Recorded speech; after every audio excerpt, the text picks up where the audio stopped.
कि जो पार्टी मुसलमानों के किसी कार्यक्रम में गई, उस पार्टी को मुसलमानों का हितैषी साबित करके हिंदू विरोधी साबित किया जा रहा। मीर अब्दुल हमीद के नाम से अगर कोई रोड बना दिया जाए तो बवाल खड़ा कर दिया जाएगा। ये स्थितियां वहां उत्तर प्रदेश में बनी हुई हैं। तो भारत का मुसलमान सबसे ज्यादा आत्मनिर्भर बन रहा है। नमस्कार, आदाब दोस्तों, हिंद वॉइस में आपका स्वागत है। मैं हूं राम, हमारे साथ हैं हाफिज गुलाम सरवर। बात करते हैं उत्तर प्रदेश चुनाव को लेकर। जिस तरह से उत्तर प्रदेश चुनाव में मुस्लिम लीडर गायब हैं और ओवैसी साहब की एंट्री से ऐसा लग रहा कि बाकी पार्टियों ने मुसलमान वोटर से दूरी बना ली है। कश्यप सम्मेलन हो रहा है, ब्राह्मण सम्मेलन हो रहा है, दलित सम्मेलन हो रहा है, लेकिन कहीं कोई मुस्लिम बिरादरी के नाम पे और मुस्लिम के नाम पे कोई सम्मेलन हो रहा है नहीं हो रहा। आप लोग कह सकते हैं इस बात को। तो सवाल है पहला मेरा इनसे कि ये जो सम्मेलन पे सम्मेलन हो रहे हैं, इसमें कोई मुस्लिम कम्युनिटी का, उनकी किसी ज़ात बिरादरी का कोई सम्मेलन देखने को मिला नहीं। भाई मलिकों की तादाद बहुत है, अंसारियों की बहुत है। अगर खाली मुसलमान पर न जाए तो एक बड़ी तबके खाली अगर मुसलमानों के नाम पर भी एक सम्मेलन हो जाता तो फिर ये डर किस बात का है बाकी सभी पार्टियों? नहीं, मुस्लिम सम्मेलन जो है वो ना हो रहा है तो अच्छा हो रहा है। मैं समझता हूं कि हिंदू सम्मेलन और मुस्लिम सम्मेलन दोनों सामान्य है। कश्यप सम्मेलन, जाटव सम्मेलन, ब्राह्मण सम्मेलन तो जातिगत है। मैंने वही बात बोली। मुसलमानों में अगर जातीय सम्मेलन हो जाए, अंसारी महासभा का हो जाए, समझिए ना, पसमानदा मुसलमानों का हो जाए, दलित मुसलमानों का हो जाए, अपर कास्ट भी कर लें, ये तो मैं मान लूंगा कि चलो ठीक है। पॉलिटिकल माने राजनीतिक दृष्टिकोण से बात कर रहा हूं, हालांकि मुसलमानों में ऐसा बहुत कम होता है। हाँ, एक बात मैं आपको बता दूं, आपके ज्ञान में होगा कि पसमानदा मुसलमान सक्रिय हैं, उनके कई जगह सम्मेलन छोटे बड़े हो रहे हैं। लेकिन राजनीतिक दल मुसलमानों के सभी सम्मेलनों से दूरी बना रहे हैं। अब उसमें दो बातें हैं। दूरी इसलिए बना रहे हैं कि भाजपा ने एक ऐसा हवा खड़ा कर दिया कि जो पार्टी मुसलमानों के किसी कार्यक्रम में गई, उस पार्टी को मुसलमानों का हितैषी साबित करके हिंदू विरोधी साबित किया जा रहा। मुसलमानों का हितैषी होना कोई बुरा नहीं, सबका हितैषी होना चाहिए। राजनीतिक दलों को तो सबका हितैषी होना चाहिए, पूरे समाज का, पूरे राज्य का, पूरे देश का।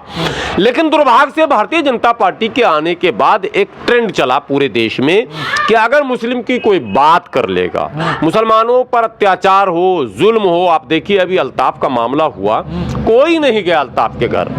अखिलेश नहीं गए, मायावती नहीं, मायावती तो खैर कहीं जाती ही नहीं है, ठीक है। और मुस्लिम लीडर भी नहीं गए, ओवैसी नहीं गए, अयूब नहीं गए, कोई नहीं गए। एक लीडर का नाम आया, भीम आर्मी अध्यक्ष और चंद्रशेखर। नहीं, आम आदमी पार्टी के संजय सिंह भी गए। संजय सिंह गए और भीम आर्मी के चंद्रशेखर गए। संजय सिंह और चंद्रशेखर क्यों गए ये भी समझिए पहले, बाकी लोग क्यों नहीं गए? हालांकि ओवैसी साहब को तो पहले नंबर पे जाना चाहिए। ओवैसी साहब का तो वो मत से बोल रहे हैं अल्ताफ, लेकिन घर नहीं गए, धरने पर नहीं बैठे, उसकी लड़ाई कोर्ट में नहीं लड़ रहे हैं। ये मैं कह रहा हूँ नहीं लड़ रहे हैं, अब उनके भक्त कहेंगे वही लड़ रहे हैं, मैं जान रहा हूँ नहीं लड़ रहे हैं। वैसे तो राम मंदिर पे भी, तलाक पे भी चिल्ला रहे हैं। नहीं, मैं बता रहा हूँ आपको। तो ये दोनों इसलिए गए, संजय सिंह और क्या कहते हैं चंद्रशेखर।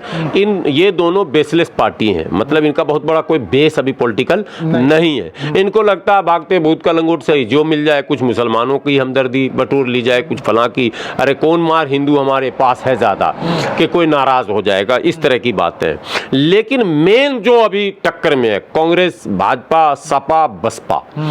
तो सपा को ये लग रहा है कदम फूंक फूंक कर हम चल रहे हैं, मुसलमानों का कम से कम नाम, हालांकि मुसलमानों का कम से कम नाम में वो अखिलेश ने जिन्ना का ही नाम ले लिया गलती से, वो बहुत बड़ी चूक हुई अखिलेश से। हालांकि कोई इरादा गलत नहीं था, बात तो सही कही गई, लेकिन सही बात भी अब नहीं कही जा सकती है। राजनीति में बात सही कहने से पहले भी सही तरीके से सोचना पड़ जाएगा।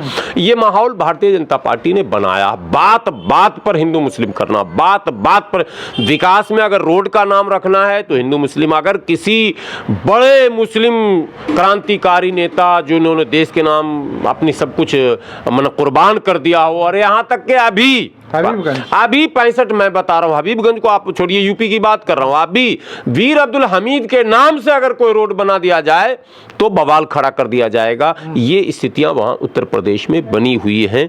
ये बहुत दुर्भाग्यपूर्ण स्थिति है और इससे सबसे ज्यादा नुकसान हिंदुओं का हो रहा है। मुसलमानों को पता चल गया कि ये सरकार हमारी नहीं सुनेगी। मुसलमानों ने अपनी तैयारी अपने हिसाब से शुरू कर दी। मुसलमानों को यह भी पता चल गया कि सेकुलरिज्म के नाम पर सियासत करने वाले लोग भी हमसे अब कतराएंगे, उसके डर से। किसके डर से? भाजपा के डर से। तो चलो जी, हमें अखिलेश का भी अब सहारा नहीं लेना, हमें अपने पांव पर, यानी जो प्रधानमंत्री ने एक बार कहा था ना, आत्मनिर्भर, तो भारत का मुसलमान सबसे ज्यादा आत्मनिर्भर बन रहा है। ये एक अच्छा संकेत है। अगर यही फिर दोबारा योगी जी आ गए, जो शायद मुसलमान पूरी तरह से आत्मनिर्भर ही हो जाएगा।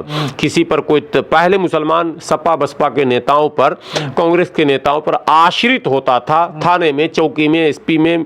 आजकल किसी एसपी को कोई सपा बसपा कांग्रेस का नेता मुसलमानों के फेवर में फोन करने के लिए तैयार नहीं होता है। वो मुसलमान बेचारा स्वयं एसपी से बात कर ले या कोतवाल से बात कर ले या स्वयं निमट ले, और यही हो भी रहा। चाहे वो लेन देन करके कर ले, जैसे कर ले, कर रहा स्वयं। ये आत्मनिर्भर बन रहा। मोदी जी ने कहा देश को बनने, देश तो बना नहीं आत्मनिर्भर, लेकिन मुसलमान आत्मनिर्भर बन रहा। रोजगार के बारे में मुसलमानों को पता चल चुका है, सरकार हमारे लिए कोई पॉलिसी विशेष नहीं बनाएगी, हमारे लिए कोई भर्ती अभियान अब नहीं चलने वाला।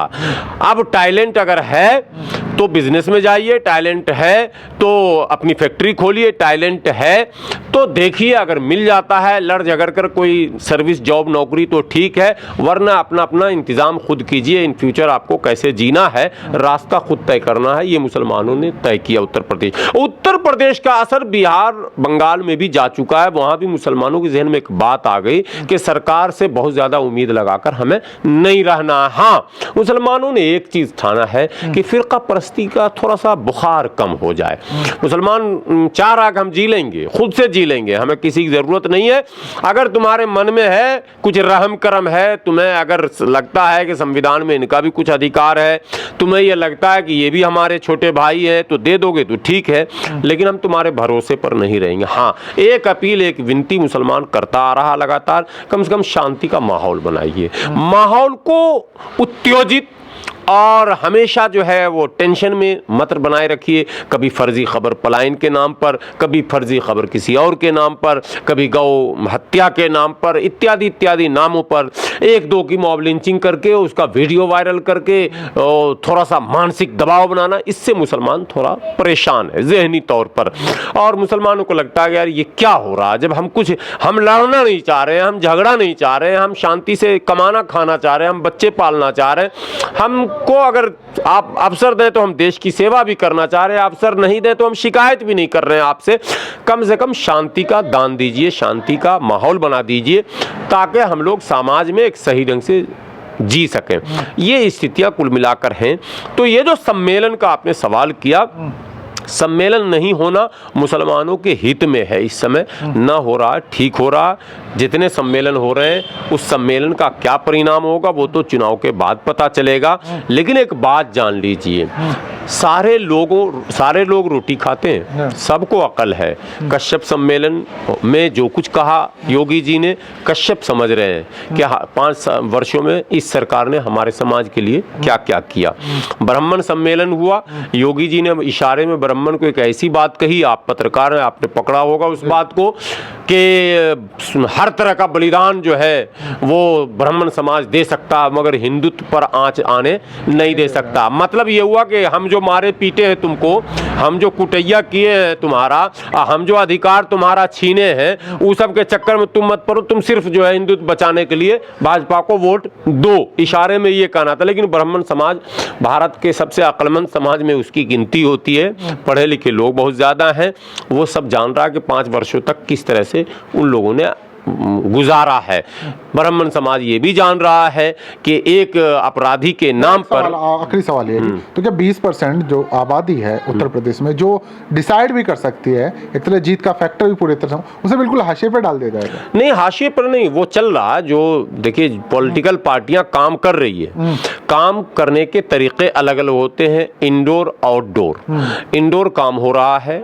ये जो एक मंच से एक मुल्ला जी को आप देख रहे होंगे, धक्के दे रहा अखिलेश की सभा में, उसको कुछ लोग खूब सोशल मीडिया पर वायरल कर रहे हैं कि मुल्लाओं की यही औकात है मंच से धक्के देकर। बिल्कुल गलत चीज है। उस मंच पर तो और भी मुसलमान थे, मुसलमान उस तस्वीर में भी और मुसलमान थे। अब सवाल यह है कि कोई लोग समझना नहीं चाहते ना, कोई ब्लॉक अध्यक्ष अगर है और जबरन वो राष्ट्रीय अध्यक्ष के सामने कई वरीय पदाधिकारियों को लांघता हुआ अगर जाएगा तो उसे रोका ही जाएगा। रूल होता है, नियम होता है, लेकिन ये हवा बनाया जा रहा। देखो मुसलमान को जो आप मंच से धक्के दिए जा रहे हैं, अरे मंच से तो ओवैसी साहब के मंच से भी धक्के दिए जा रहे हैं। ओवैसी साहब के मंच पे ऐलान होता है फलां साहब बैठे, फलां साहब ना बैठे। हमारे पास वीडियो उसके भी है। मैं बारिश में भीगता हुआ गया था मसूरी। अलग मसला है, लोग एक वीडियो देखकर अपना जो जजमेंट, हाँ, अपना जजमेंट देते। तो ये सब बेकार की बातें हैं। बात यह है कि राजनीति मुसलमानों को करनी कैसी है। मुसलमानों को राजनीति में पूरी कोशिश करनी चाहिए कि रोजी रोटी, पढ़ाई लिखाई, दवाई, शिक्षा, स्वास्थ्य, सड़क, बिजली, पानी पर राजनीति का केंद्र बन जाए। यानी पॉलिटिक्स हो तो इसी पर हो, ताकि इसमें धर्म और जाति का नाम ना आए। और वो लोग जो हाशिए पर हैं, देखिए बिजली सस्ती और अच्छी और 24 घंटे मिलेगी तो सबके तरक्की का रास्ता खुलेगा। सड़कें अच्छी होंगी तो हिंदू, मुसलमान, सिख, ईसाई सब चलेगा उस पर। स्कूल अच्छे होंगे तो सबके बच्चे पढ़ लेंगे। अस्पताल अच्छे होंगे तो सबका इलाज हो जाएगा। सारी सुविधाएं अगर सही होंगी तो सबको लाभ मिलेगा। और अगर हिंदू मुस्लिम की राजनीति होगी तो मुट्ठी भर लोगों को लाभ मिलेगा। तो मुसलमानों को यह फैसला करना चाहिए कि क्या सबको लाभ देने के लिए, चूंकि हम मुसलमान हैं, मैं बार बार इस्लामी नुक्ते नजर से बात करता हूं, हमें पैदा ही किया गया सबके फायदे के लिए, तो हम क्यों हिंदू मुसलमान की राजनीति के शिकार हो रहे हैं? हम क्यों उनके उन सवालों का जवाब उसी अंदाज में क्यों दे रहे हैं? वो अगर पत्थर फेंकते हैं, वो इस्लाम पर कीचड़ उछालते हैं, तो हमें क्या जवाब देना है? ये इस्लाम ने हमें सिखाया है। हमें ईंट का जवाब पत्थर देने हर जगह नहीं बताया गया। हाँ, तलवार भी उठाने बताया गया, एक सिचुएशन भी बताए गए कि किस सिचुएशन में क्या करना। आज की सिचुएशन में भारत एक ऐसी जगह है, इस्लाम फैला ही था प्यार प्रेम से साहब। आज अगर हम उन बुजुर्गों के रास्ते को अगर अपना लें हम, और हम प्यार प्रेम के भाव को बढ़ाना शुरू कर दें, तो नफरत फैला जितना तेरे में दम है, हम प्यार से मुकाबला करेंगे, हम प्यार फैलाएंगे। और तो ये जो चुनाव में वातावरण बनाए जा रहे हैं हिंदू मुसलमान के, मुंह की खाएंगे ये लोग। लेकिन कहीं ना कहीं हमारे नौजवान भी भटक रहे हैं। हमारे नौजवान भी उनके रास्ते पर चल रहे हैं। उनका आइडियल भाजपा बन रहा है। मुस्लिम नौजवानों का आइडियल बजरंग दल बन जाएगा, कतई नहीं हो सकता। मुस्लिम नौजवानों का आइडियल आरएसएस का वो आदमी बन जाएगा। मुस्लिम नौजवानों का आइडियल वो तो लुच्चे लपंगे जो 2-2 मीटर कपड़ा टांग कर चलते हैं वो होंगे, कतई नहीं हो सकते। मुस्लिम नौजवानों का आइडियल जो है इस्लाम ने बता दिया। हमारे नबी आइडियल है, सहाबी आइडियल है, हमारे औलिया किराम आइडियल है, बड़े बड़े बुजुर्गों ने दीन आइडियल है, और कई बड़े ऐसे माने नुमाइंदा चेहरे हैं, नाम हैं, जिनको हम आइडियल मान सकते हैं, जिन्होंने प्यार प्रेम भाईचारा का संदेश देकर इस देश के लोगों के दिल को जीता है और अपना दायरा वसी किया है। आज दायरा हमारा जो सिकुड़ रहा है वो इसलिए सिकुड़ रहा है कि हमने आइडियल बजरंग दल के उन नौजवानों को मान लिया जो सड़क पर वसूली कर रहे हैं। अरे साहब, उनको करने दो वसूली। हम तो लोगों हम पैदा ही हुए अलग काम के लिए, हम किस रास्ते पर जा रहे हैं? तो मुस्लिम नौजवानों को भी इस पे सतर्क रहने की जरूरत है। उनके पास आइडियल मौजूद है, वो गलत रास्ते पर ना चले। और जो लोग नफरत फैला रहे हैं, इंशाअल्लाह आप देखेंगे वो मुंह की खाएंगे।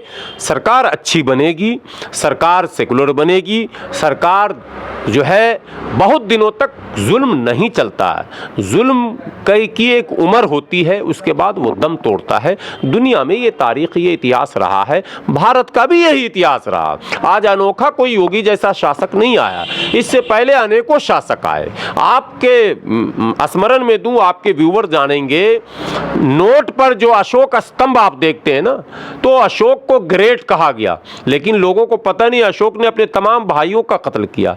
अशोक ने खून की नदी बहा दी थी। समय था, फिर समय आया, वही अशोक बुद्ध की शरण में चला गया और फिर उसने पश्चाताप किया और अच्छा शासन चलाया, ग्रेट हो गया। जब तक वो जुल्म करता रहा, ग्रेट नहीं था, लेकिन जो और रास्ता बदला ग्रेट हो गया। अकबर को ग्रेट इसलिए कहते हैं, अब कुछ लोग तुच्छे कहेंगे नहीं ग्रेट नहीं है, लेकिन हिस्ट्री में ग्रेट कि वो सबको लेकर चलता था, नफरत की गुंजाइश कहीं नहीं रहती थी, ग्रेट हो गया।